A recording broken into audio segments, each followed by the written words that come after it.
கர்த்தருக்குள் பிரியமானவர்களே, பிப்ரவரி 12 இன்றைய பனித்துளிகளின் தலைப்பானது கேள்விக்குறியான மன வாழ்க்கை.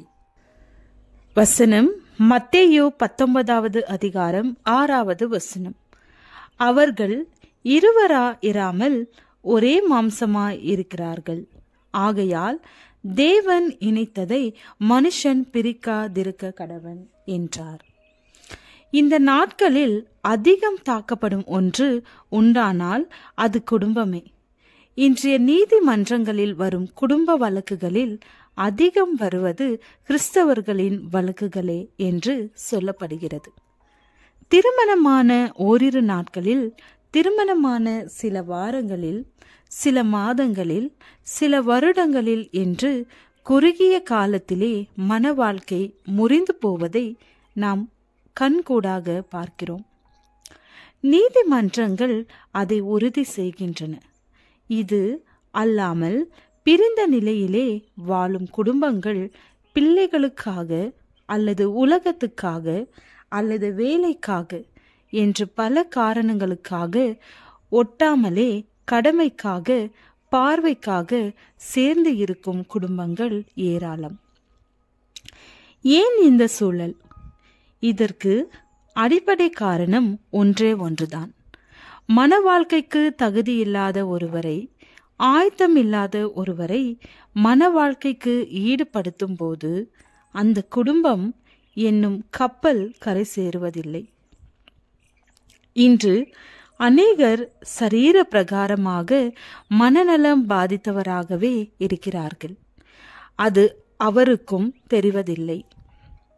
குடும்ப உறுப்பினர்களும் ஒத்துக்கொள்வதில்லை. இப்படிப்பட்ட நபரோடு ஒருவர் திருமணத்தில் இணையும் போது நிச்சயம் பாதிக்கப்படுவார்.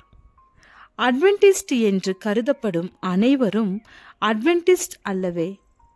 கிறிஸ்துவ இல்லாத அட்வென்டிஸ்டாக இருந்து என்ன பயன்? சரீர பிரகாரமாகவும் ஒருவர் தகுதியானவரா என்பதை கண்டறிய வேண்டும். ஒருவர் போதகர் என்று சொல்லிக் கொள்ளும் அனைவரும் போதகர் அல்லவே. மன வாழ்க்கைக்கு தகுதி இல்லாதவர்கள் மனமுடிக்காமல் இருப்பது நல்லது. ஒருவருடைய வாழ்க்கையை பாழாக்குவது எந்த வகையில் நியாயம்? நேரடியாக சொல்லப்போனால் பலர் பைத்தியமாக உள்ளனர். மருத்துவரிடம் பரிசோதனை செய்தால் உண்மை வெளிவரும். ஆதாமுக்கு ஏற்ற துணை ஏவாள் என்று வாசிக்கிறோம். ஒருவருக்கொருவர் ஏற்றவர்களாக இருக்க வேண்டும். ஒருவரது சரீர நலம், மனநலம், ஆன்மீக நலம் இவை கண்டறியப்படுவது அவசியம். பிசாசு தாக்குவது இன்று குடும்பத்தை தான். மனிதர்கள் மட்டுமே தேவனுடைய சாயலில் படைக்கப்பட்டவர்கள். தேவனுடைய சாயலை சிதைப்பது சாத்தானுடைய நோக்கமாயிருக்கிறது. ஒருவர் ஆயத்தமான பிறகு தான் ஞானஸ்தானம் கொடுக்கிறோம்.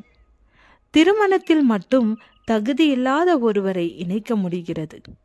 அவரவர் தங்களை சுய பரிசோதனை செய்து கொள்ளுவது நல்லது. உங்கள் பிள்ளைகள் மன வாழ்க்கைக்கு தகுதியற்றவர்களாக நீங்கள் கண்டால் தயவு செய்து முன் தொடராதிருங்கள். உங்களால் ஏன் ஒருவர் பாதிக்கப்பட வேண்டும்? முதலாவது, அவர்களை ஒரு மருத்துவரிடம் சிகிச்சைக்கு அனுப்புங்கள். எல்லா நோய்களையும் குணமாக்கும் மருத்துவர் கிறிஸ்துவே.